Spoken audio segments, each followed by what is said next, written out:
Salut à tous, c'est les Explorateurs 2.0 avec Joe et Taunt. Salut tout le monde. Aujourd'hui, on va parler d'une série qui nous est très chère, Andorre. Alors, qu'est-ce que ça raconte Andorre? Oh, Père Castor, s'il te plaît. Oh oui, raconte-nous. C'est une série qui parle du coup du personnage Cassian Andor, vu dans le film Rogue One. La série nous montre l'introduction de ce personnage chez les rebelles, ainsi que son évolution au cours de la série par rapport à son positionnement par rapport au conflit et même à ses conflits intérieurs à lui-même. Qu'est-ce qu'on en a pensé, Taunt? Bah honnêtement, juste un mot quoi, une dinguerie. Pour une série Star Wars, ça fait tellement du bien. Ah, je suis d'accord, hein, ça fait vraiment du bien. J'ai adoré la série. Franchement, Franchement, un petit peu peur au début par peut-être une question de rythme qu'on parlera un petit peu peut-être après. Mais en tout cas, sur l'ensemble de la saison, tous les épisodes ont vraiment été un pur plaisir à regarder. Ils avaient tous leur intérêt, que ce soit sur l'histoire, sur l'évolution des personnages, etc. Et honnêtement, c'était vraiment, vraiment très très bien. Oui, oui, c'est vraiment impressionnant. C'est vraiment, ça fait longtemps que j'ai pas eu une série qui me fait autant du bien. Surtout après ce qu'on s'est tapé avec Obi-Wan et Boba Fett. Pour le coup, c'était une réussite que ce soit scénaristiquement ou même visuellement. Vraiment chapeau d'avoir créé une série aussi mature dans son propos et dans la façon dont c'est raconté. Ça va me permettre du coup de pouvoir lancer sur la partie histoire. Qu'est-ce que tu en as pensé, Taunt? Bah, honnêtement, c'était très intéressant à suivre au niveau du scénario. La série est divisée en quatre arcs, à peu près. On va appeler ça des arcs. Ouais. Le premier est peut-être un petit peu long sur tout ce qui se passe parce qu'on a vraiment toute l'introduction des différents personnages que l'on va suivre, notamment, bon, forcément Cassian, donc le personnage principal, pardon, mais aussi forcément bah, tous les personnages qui vont être liés, soit du côté de la rébellion, soit du côté de, je crois que c'est le BSI, tout ce qui est un peu le renseignement C'est de bien ça, ouais. l'Empire. Ouais. Donc on va avoir ça un petit peu qui va être présenté sur le premier arc qui se passe sur la planète Phyrix, donc la planète un peu là où a grandi Cassian. Et après, on va avoir donc d'autres arcs qui vont amener sur des différentes aventures, on peut appeler ça comme ça. D'autres, on dira peut-être plutôt drame. Mais en Oui. tout cas, voilà, sur des propos très matures, on va avoir une attaque sur une garnison lors du deuxième arc. On va avoir tout un passage dans une prison qui est vraiment pour moi la meilleure partie de la série et qui est extrêmement intéressant à voir. Et on a en dernier, bah forcément, un petit peu la conclusion de la série. Je vais pas trop rentrer sur cet arc-là pour éviter de spoil de toute manière de trop. Mais en tout cas, voilà, on a des arcs qui sont vraiment très intéressants à suivre. Donc, comme je disais, le premier est peut-être un petit peu, vu l'introduction, un petit peu long. Mais par contre, les deux du milieu, avec l'arc de l'attaque de la garnison et de la prison, sont vraiment, vraiment très, très bien écrits. Que ça soit sur les évolutions des personnages lors de ces arcs-là, mais aussi en fait sur tout ce qui s'y passe. On est clairement sur un traitement mature. C'est la rébellion sur le côté certainement le plus proche d'une réalité de guerre en fait. Oui, oui, là on parle vraiment de rebelles, pas dire de manière sale, mais on n'est pas loin. C'est-à-dire qu'on parle vraiment de coups bas, on fomente dans les cabanes. En plus, ça, ce qui est assez impressionnant, c'est que là on parle vraiment des civils. Genre, par exemple, dans le deuxième arc qui suit, on parle des gens qui sont des bergers, qui sont pas entraînés. Genre, leur base, c'est trois bouts de bois, et leur maquette, c'est des trucs qu'on fait en sixième, quoi. Oui, c'est ça, parce que donc pour situer un petit peu sur le deuxième arc, comme je disais, en fait, il y a une garnison qui va être attaquée, et c'est un groupe, comme dit Joe, qui est constitué de manière très hétéroclite, de personnages tous différents les uns des autres, avec voilà, certains qui sont bergers, l'un trahit, en fait, c'est un gars qui est pour l'Empire, mais qui en fin de compte les trahit, un autre qui est plus mercenaire, enfin voilà, on est vraiment sur des personnes avec tous des volontés différentes, l'un qui va vouloir être plus rebelle du côté par rapport à un peu une, on va dire une pseudo-justice politique, d'autres pour simplement de la vengeance. Donc voilà, on a vraiment un groupe de personnages qui est très différent les uns des autres et qui est plus terre à terre avec ce qui peut se passer en fait, parce que il y a tout le côté, voilà, comme tu disais, avec la préparation où ils font des vieilles maquettes en bois pour se donner une idée de comment ils vont attaquer. Ils essayent de s'entraîner, mais en fin de compte, on se rend compte que bah voilà, ils ont pas l'expérience du combat pour certains, que c'est très compliqué avec la gestion du stress. D'ailleurs, le groupe a plusieurs tensions tout au long de l'arc. Et c'est vrai que sur ce qui leur arrive, sur tout ce qu'ils font aussi en termes d'action, ont automatiquement des conséquences qui sont à la fois positives, hein, du côté bah, voilà, de l'espoir que ça peut donner un acte de rébellion, mais aussi bah, toutes les conséquences négatives à côté, qui sont que ce soit des dommages collatéraux ou tout simplement l'Empire qui devient un petit peu plus sévère après et qui du coup fout dans la merde beaucoup de monde. Et justement, suite à ça, ce qui est très intéressant, c'est que je vais pouvoir enchaîner sur le personnage joué par l'acteur Skarsgård. Je sais plus c'est quoi son nom, est-ce que tu te rappelles? Alors oui, alors, il a le pseudonyme de Lax, mais sinon je crois que c'est Luterne. Je Luten. crois si C'est Luten, Luten. voilà, Voilà, Luten, merci. pardon. Euh, Luten. Parce que Luten, c'est vraiment le personnage qui englobe la série. C'est vraiment grâce à lui qu'on comprend comment la série va être. Limite, on pourrait mettre son nom sur la série tellement qu'il est le plus important. Parce qu'en fait, c'est vraiment le gars qui va lancer la rébellion avec l'acte de garnison et qui du coup va lancer l'Empire à pousser représailles. Et pour lui, c'est une bonne chose car il dit qu'un peuple qui souffre, c'est un peuple qui va agir comparé à un peuple qui se laisse doucement dominer. Et j'aime beaucoup sa façon cruelle de voir cette chose. Et comme il dit, il fait pas ça pour la cause, mais pour la guerre. Et c'est un personnage Exactement. qui est vraiment incroyable à suivre. Enfin, c'est mon préféré d'ailleurs. Moi je retiens juste une phrase, enfin un dialogue en fait échangé un moment avec un personnage. Je ne dirai pas lequel pour vous laisser la surprise ceux qui regarderont la série. Mais en fait, à un moment, ils discutent et il y a une sorte de sacrifice entre guillemets qui doit être fait, on va dire. Et la discussion des deux, c'est justement donc le personnage de Luten qui se met à dire appelle ça la cause si tu veux, et l'autre lui répond appelons cela la guerre. Et je trouve que ça résume extrêmement bien tout ce qui se passe en fait dans Andorre et par rapport à tout ce que les personnages prennent en fait en termes d'évolution et de décision tout au long de la série en fait. Et ce qui est intéressant, c'est que il arrive toujours à avoir comment je pourrais dire, le statut haut par rapport à tout le monde. C'est-à-dire que c'est à la fois lui qui commande Andorre de dire ce qu'il doit faire, mais en plus il a l'air de commander un petit peu tous les autres groupes rebelles. Et en plus, il est direct en lien avec le personnage de Mot Motmar. Pour ceux qui sont moins familiers avec Star Wars, celle qu'on voit dans l'épisode 6, qui fait l'attaque contre l'étoile noire. Enfin, je veux dire celle qui gère l'attaque contre l'étoile noire, mais sinon c'est une sénatrice qu'on voit généralement dans tout Star Wars, quoi. Oui, non, tout à fait. Le personnage de Mot Mothma qui est assez important aussi au final dans la série, qui a tout ce côté un petit peu de, on va dire de, alors je vais appeler ça de mécène, mais c'est un peu ça en fait, par rapport aux actions qui sont menées du côté de Luten et tout ce qui peut impliquer derrière les aides et les choix qu'elle fait par rapport aux rebelles pour à la fois essayer de rester, parce que elle vit toujours sur Coruscant, elle est toujours membre du Sénat hein, intergalactique, donc forcément elle doit couvrir un petit peu sa personnalité pour faire attention de ne pas se faire avoir sur le fait qu'elle aide les rebelles. Mais il y a tout ce côté où elle essaye aussi de protéger sa vie privée par rapport à sa famille. Donc le personnage est très intéressant à suivre tout le long, à la fois sur ses actions en tant que voilà de mécène rebelle, on va appeler ça comme ça, et en même temps sur ses actions plus d'ordre privé et bah, de tout simplement sauver sa vie et sa famille en fonction de ce qui peut arriver si l'Empire apprenait ce qu'elle faisait. En plus, avec elle, ce personnage-là, on arrive à un côté vraiment plus solide de Star Wars, et même en abordant des thèmes, pas dire nouveaux, mais qui peut dérouter, parce qu'on parle quand même, avec ce personnage-là, souvent de tout ce qui est gestion d'argent, de comptes, Ouais, comme dans limite. l'épisode 1 de Star Wars. C'est ça. Mais du coup, c'est bien, parce que ce personnage-là, même avec tant d'autres, nous montre vraiment une nouvelle façon de raconter Star Wars, que ce soit dans le rythme, la mise en scène. Oui, au final, on est vraiment sur quelque chose qui est plus tourné sur de la politique et sur un côté vraiment plus mature.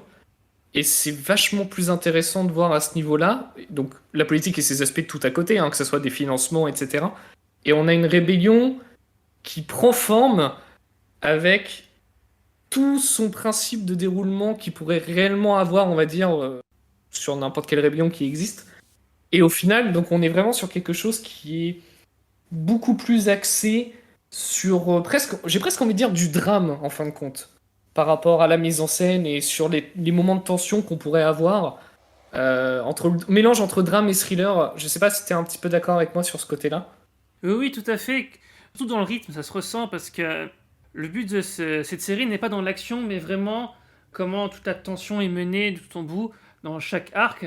En plus, ce qui est intéressant, c'est que la série est de 12 épisodes, et c'est à chaque fois 4 arcs de 3 épisodes, où il y a toujours une introduction, une action avec la péripétie qui s'ajoute, et la conclusion. Oui, Et, ce qui évite d'avoir des arcs vraiment à rallonge, et en même temps d'avoir une histoire qui est toujours intéressante à suivre, avec toujours des éléments nouveaux, tout en restant cohérent par rapport à justement ce qu'on disait, ce petit côté politique. Moi, il y a notamment une scène que j'adore, c'est une scène en fait dans l'épisode de la prison, qui se passe pendant l'arc de la prison, pardon. Et en fait, il y a un événement majeur qui se produit. Et en fait, du fait que c'est une prison qui est, on va dire, extrêmement bien surveillée en soi au niveau des prisonniers, en fait, chaque prisonnier se pose la question de ce qui se passe et personne ne comprend. Et en fait, tout l'épisode est sur simplement l'élément de savoir que s'est-il passé. Et en fait, cette montée en tension, elle est incroyable tout le long de l'épisode.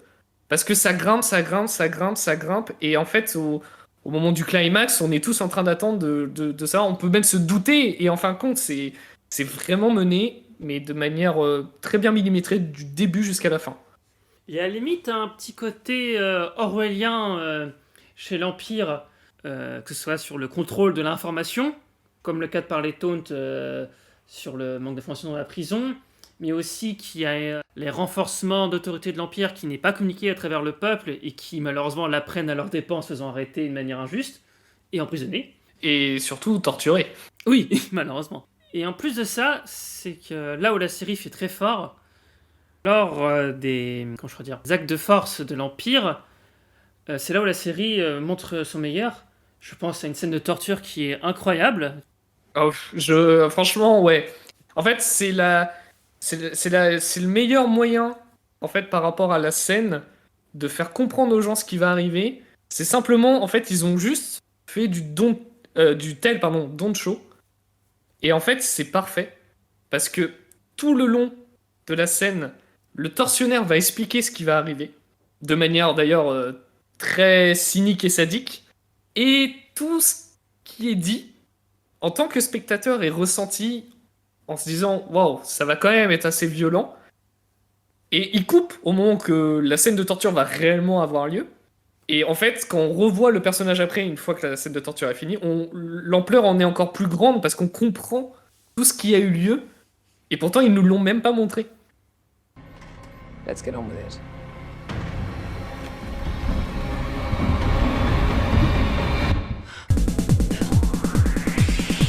And so I cry sometimes when I'm lying in bed just to get it all out what's in my head. And I need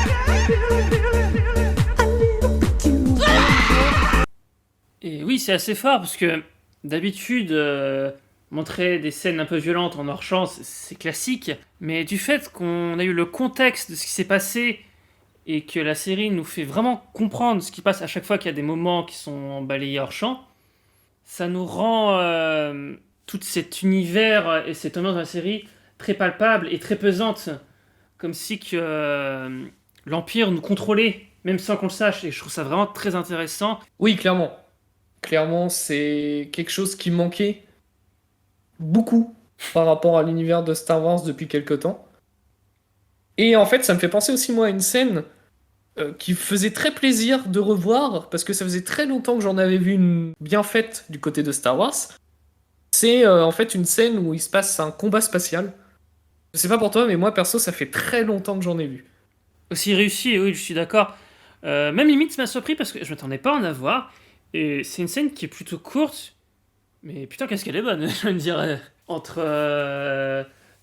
chaque fonction de chaque vaisseau qui est bien utilisée, avec en plus des fonctions nouvelles qu'on n'a pas vues encore dans une production Star Wars. Franchement, bravo. Parce qu'en plus de ça, malgré le côté terre-à-terre, la série se permet d'être vraiment très créatif visuellement. Que ce soit dans ses décors et même dans ses costumes. Oui, moi, il y a quelque chose que j'aime beaucoup, c'est que il y a pas mal de scènes où parfois les personnages errent, par exemple, dans une rue, un coin, quelque part. Et en fait, il y a toujours des on va dire des aliens, enfin peu importe, des autochtones, des peuples qui peuvent habiter dans une galaxie énorme, d'un empire. Et on est vraiment sur quelque chose où chaque costume ne fait pas de cheap, n'est pas dégueulasse. On y croit. On les aperçoit pas longtemps, mais on y croit. Pareil pour tout ce qui est au niveau des décors en eux-mêmes, des villes, des planètes. Non, on s'y croit. On retrouve quelque chose en se disant ah ouais, c'est beau, c'est bien. Et pour moi, la série vieillira très très bien par rapport à tout ça en fait. C'est clair. Et j'ai même à dire, putain, enfin, on n'a pas la planète de sable dans une série Star Wars. Qu'est-ce que ça fait du bien. Ça y est, on a C'est vrai. utilisé la Tunisie avec Tatooine. C'est bon, on a changé de coin. Non, là-dessus, au moins, c'est toujours plus agréable que, effectivement, que d'avoir la même planète sur 3 séries différentes. Ça, je peux comprendre. Voir 3 films. Voir 3 films aussi, oui. Là, du coup, on a des paysages, certes, qui restent un peu très humains, mais quand même change. Là, pour le coup, on a une planète qui est on va dire, en chantier. On a une planète qui est un peu plus sur la verdure, très montagneuse, qui en plus a un festival où il y a une pluie de météorites magnifique. Vraiment, j'étais impressionné pendant toute la scène. Oui, je pense que cette scène-là a pas mal marqué tous ceux qui ont vu la série. Et c'est vrai que la scène est très très belle à voir. Puis on a aussi le paysage de la prison qui est intéressante. Là où d'habitude Star Wars est lié sur du futur un peu grasseux, vieillissant et qui fonctionne pas très bien, là avec la prison, on a l'exact opposé. La prison elle est magnifique, elle est blanche, impeccable. En plus de ça, les prisonniers sont entre guillemets bien traités, j'ai mis entre guillemets, de la bouffe à volonté, de l'eau et des belles chambres. Moi, la prison, en termes de décor, m'a fait penser un petit peu au côté des clones avec Camino. Exactement. Et c'est la première chose que je me suis dit, tiens, c'est pas mal, ça redégage encore un petit peu. Et le fait que forcément c'est une prison de l'Empire, je trouvais que ça impactait encore plus sur le ressenti. Exactement. En plus, ce qui est aussi intéressant, là où Star Wars est habitué avec des couleurs un peu plus chatoyantes, la série est vachement terne. Les couleurs sont vraiment grisonnantes. Les seules fois où ça a plus saturé, c'est vraiment quand l'arc dans le planète où il y avait du vert et aussi un peu les chutes de météorites qui étaient un peu plus dans le rouge. Mais sinon, c'est vraiment très gris comme série. On est vraiment loin des rebelles à moustache avec les combinaisons orange, quoi. Oui, non, complètement d'accord. Ça, c'est pas du tout ça au niveau de la série, hein. Même, je pense, à quelqu'un qui voit ça de manière extérieure, on dirait pas du Star Wars, c'est seulement que la colorimétrie est différente. Bah déjà, il y a quasiment pas d'humour dans la série. Donc déjà, ça, il y a beaucoup de gens qui vont se dire, mais c'est pas Star Wars que je connais. C'est clair. Il est où le droïde qui fait des conneries? Exactement. Du coup, ça permet d'enchaîner sur comment la série s'intègre un peu à Star Wars. Parce que malgré tout, production telle qu'il soit, bien ou non, faut savoir comment s'intègre dans tout ce bordel. Et pour le coup, ça s'intègre vraiment bien. Alors, moi, je vais entamer juste en disant un truc. Pour moi, en fait, elle s'intègre extrêmement bien en tant que série Star Wars. Elle s'intègre malheureusement pas au bon moment en tant que série. Elle est sortie vraiment dans les moments où on a eu House of Dragon et C'est un anneaux. les Ah non, Anneaux de c'est quoi pouvoir. Un Les pouvoir, Anneaux de merci. pouvoir. Donc, qui sont sortis en même temps. Et c'est vrai qu'elle est un petit peu passée sous le radar au début. Mais maintenant que ces séries-là, en fait, se sont terminées, il y a beaucoup de gens qui ont commencé à s'intéresser un peu en dehors et se disent, bah, finalement, c'est ça, en fait, une bonne série Star Wars. Exactement. Donc, Et- non, moi, je trouve qu'au niveau de l'intégration, par contre, vraiment, sur ce que ça amène vis-à-vis du lore global de Star Wars, elle s'imbrique parfaitement bien. Et je trouve ça même très fort qu'ils arrivent à imbriquer extrêmement bien cela sur des personnages qui en soi sont juste des personnages, on va dire, certes clés par rapport à ce qui s'est passé, parce qu'en gros, Cassian a apporté les plans de l'étoile noire, enfin, a aidé à donner les plans de l'étoile noire aux rebelles, mais à part ça, ça reste un personnage de type vraiment très secondaire, et le fait d'avoir réussi à amener une série qui traite d'un personnage secondaire comme ça, sur un premier plan aussi fort et aussi réussi, bah moi franchement j'ai oui intégration complètement réussie. Exactement, parce qu'à la base, quand même, Rogue One, c'est un spin-off. Et là, on a une série, c'est un personnage, un spin-off. Donc c'est un spin-off d'un spin-off, quoi. Ça part loin. Et pourtant, qu'est-ce que c'est réussi? Et même niveau lore, ça ajoute beaucoup à Star Wars. Mais en plus, même d'un point de vue production, c'est une série qui fait du bien à la franchise. Parce que, bordel, qu'est-ce que ça la rend plus mature? Et en plus de ça, qu'est-ce que ça la rend plus créative et intéressante? Parce que Oui, ça donne un gage de qualité. Mandalorian, c'est bien sympa, mais c'est juste du remplissage. C'est un jouet, quoi. Là, pour le coup, on a vraiment quelque chose de créatif, d'intéressant, et c'est une œuvre, pour moi, qui va marquer cette nouvelle génération de Star Wars. Pour moi, c'est ce qu'on a dû voir depuis très longtemps, et je trouve ça un peu dommage que c'est la seule série qu'on a après plusieurs autres séries. À côté, Marvel s'en tire beaucoup mieux, et je trouve ça vraiment, vraiment dommageable et décevant. Ah, moi, pour donner l'exemple, c'est que c'est la seule série Star Wars qui m'a donné envie de la regarder. Parce que les séries comme Obi-Wan, Mandalorian et Boba Fett, bah, quand je voyais des extraits ou les bandes annonces, ça m'intéressait vraiment pas. Parce qu'il y avait beaucoup de défauts qui ont d'ailleurs été redits par ceux qui ont vu les séries. Et ça donnait pas envie d'être vu. Alors que justement, bah, Andorre, dès le début, on est intrigué, on se tente, on essaye un épisode et en fait, on rentre très vite dedans. Et après, c'est quand, bah, avec tout ce qu'on a dit juste avant, en termes de qualité, ça donne vraiment un gage de qualité impressionnant, quoi. Moi, franchement, c'est la meilleure production Star Wars qu'on a eue depuis Rogue One. Sans hésiter, c'est depuis l'archer par Disney, pour moi, c'est le deuxième meilleur truc qu'on ait eu.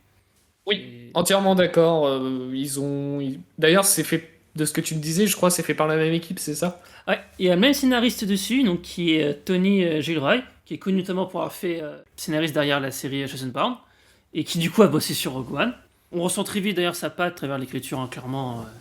Oui, par rapport à Rogue One, on ressent les mêmes idées, que ce soit sur la mise en scène ou le scénario. Et non, franchement, c'est clairement comme tu disais, depuis Rogue One, c'était l'élément Star Wars qui nous manquait. On n'a plus qu'à espérer que la saison 2 soit du même acabit. Espérons aussi. Juste une dernière chose, même si on a adoré la série, je pense pas que malheureusement ce soit pour tout le monde, car il faut se rendre compte quand même que c'est une série qui fait vraiment quelque chose de nouveau pour Star Wars. Quand je dis nouveau, je parle pas en mode Star Wars 8. Je parle de nouveau dans sa façon d'être racontée.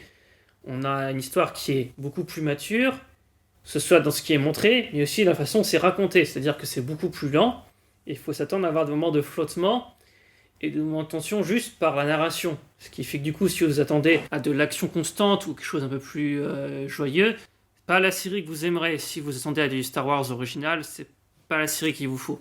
Donc prenez Oh, conscience. c'est bon, les gens ils aiment Game of Thrones, ça va passer. Ça va passer. Mais voilà, donc il faut être conscient que c'est quelque chose qui est nouveau. Mais si vous passez outre le premier arc qui est un petit peu longué, vous allez voir vraiment une œuvre qui est vraiment incroyable. Et que je souhaite que Disney s'en rende compte, qu'on peut faire quelque chose de nouveau et apprécier, et oser des nouvelles choses. En gros, je traduis, regardez la série, faites monter les chiffres, et comme ça Disney va peut-être se dire, hé, attendez, en fait, c'est ça que les gens veulent. Pour le coup, je pense que ça conclut bien notre vlog. Un dernier mot peut-être? Bah, regardez Andorre, hein, tout simplement.